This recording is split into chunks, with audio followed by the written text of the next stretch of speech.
Hi everyone and good day.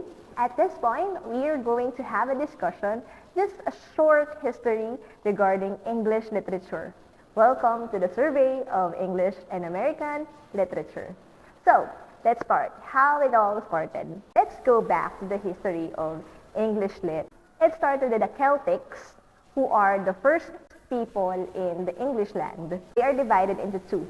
There are Britons and there are Gaels. The Britons are found in the south and the eastern part. The Gaels are found in the western and the northern part. These people, they are living peacefully until the Romans came.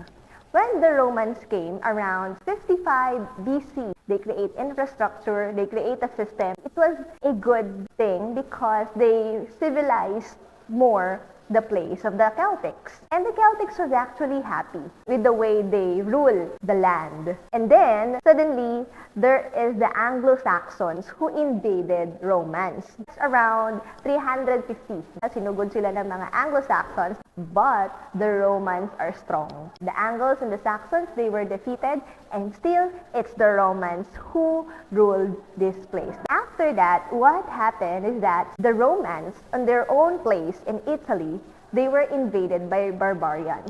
No more soldiers fighting for their land. So, the Romans had no choice but to leave. They need to leave the Celtics to defend their own land. Because, well, you have nothing to go back to if you did not fight for your land. It is Constantine III who actually led the Romans should go back. So, they go back. And what happens is that no one was left in the Celtics. They were caught off guard. They don't know what to do. The Celtics had no rulers. So there are a lot of invaders and barbarians who also wanted to invade and get their land. And so one of the leaders of the Celtics actually asked help. And this is the time that the Angles, the Saxons, and the Jutes came. 449 to 450 AD, they defended the Celtics. And when they defended the Celtics, they found out that, wow, this is such a good place. Maganda pala to. This is a beautiful place. Let's dwell here. And so the Angles, the Saxons, and the Jutes, okay, dwell in the land of the Celtics, which is the England. And around 556 AD, they actually formed 7 kingdoms. The languages of Angles, Saxons, and Jutes come from Germans. So somehow, the Old English, this is the start of the Old English period. The Anglo-Sector, that's the first name of English. That's what we call the Old English language. Around 597 AD, Saint Augustine came. Along with him, the Christianity. Saint Augustine is from Romans.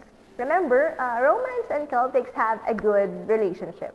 And that is the start of this Christianity to spread. Because of that, St. Augustine becomes the Archbishop of Canterbury.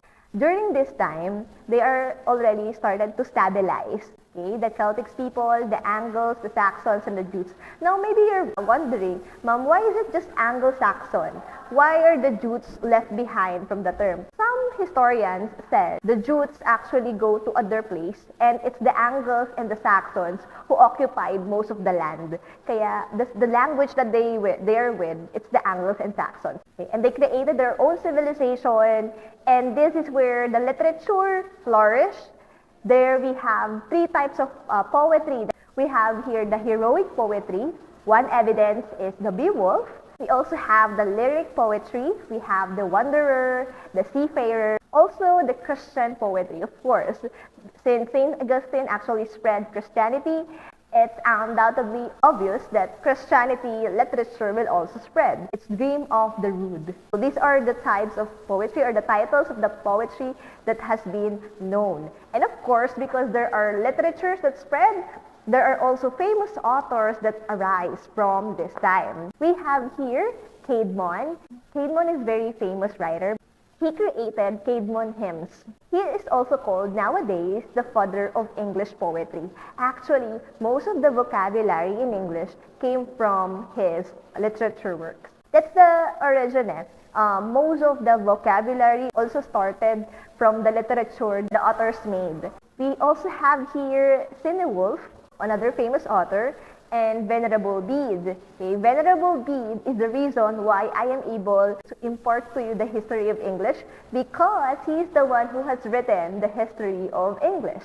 He is the father of English history. It's Venerable Bede. And this is also the time that the Oxford University during the 12th century and Cambridge University in the 13th century was established.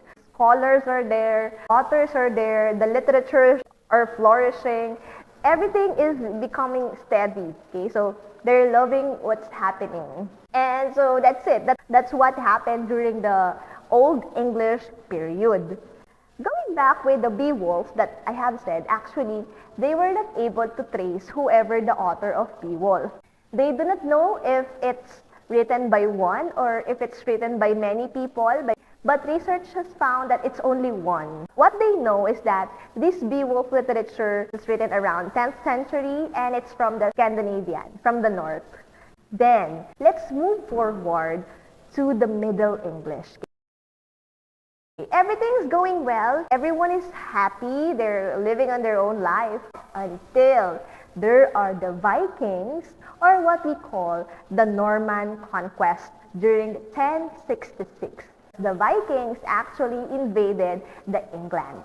So what happens there is that these Vikings have with them the French language. They defeated the Angles, the Saxons, and the Jutes. The rulers now are the Vikings, okay, the Norse. It is actually William the Conqueror who lead this invasion. Then of course, since they came from French, the English now were actually mixed with French language. Remember the Old English language mixed with German? Right now, in Middle English, the English language is mixed with French language. That is why the words like chivalry, the queen, the nobility arise here in this era. And the language were divided into two. So there's what we call the Norman French and the English or the Old English. Those who use the Old English are in a low society level. But if you are using Norman French, therefore you are in a high level of the society. You can use Norman French, then you're rich, you have power. But if you're using an Old English, you're poor, you do not have power. Some words are invented. For example, in Norman French, there's pork, beef, and poultry.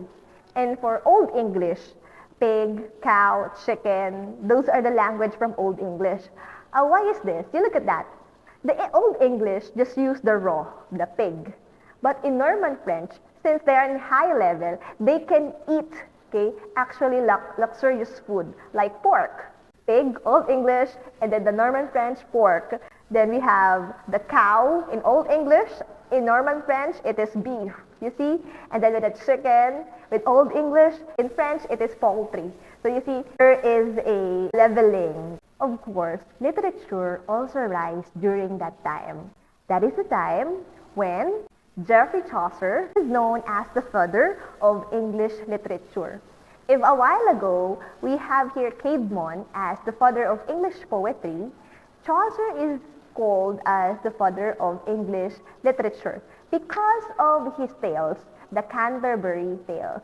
Chaucer is one of those people who use the Middle English, the Norman French English, as a way of writing. So back then, it's Caedmon, it is Venerable Bede who used Old English. Now, it's Chaucer, one of the people who uses Middle English for his works. One of his famous works is the Canterbury Tales.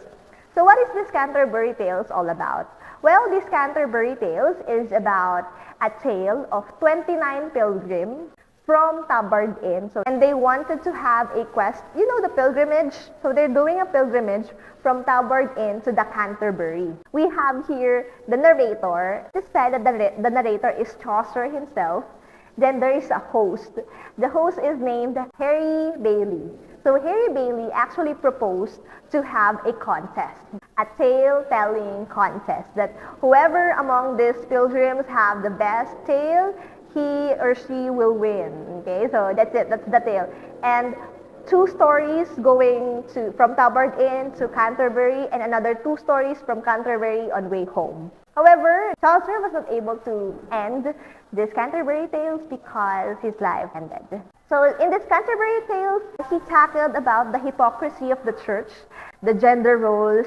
They also have critiquing the nobility. It also includes the priest, knights, nun, a squire, and there are a lot of people involved in this. And during the Middle English, this is the time where King Arthur and the Round Tables were also manifested. Thomas Malory, okay, the author of King Arthur, has become famous.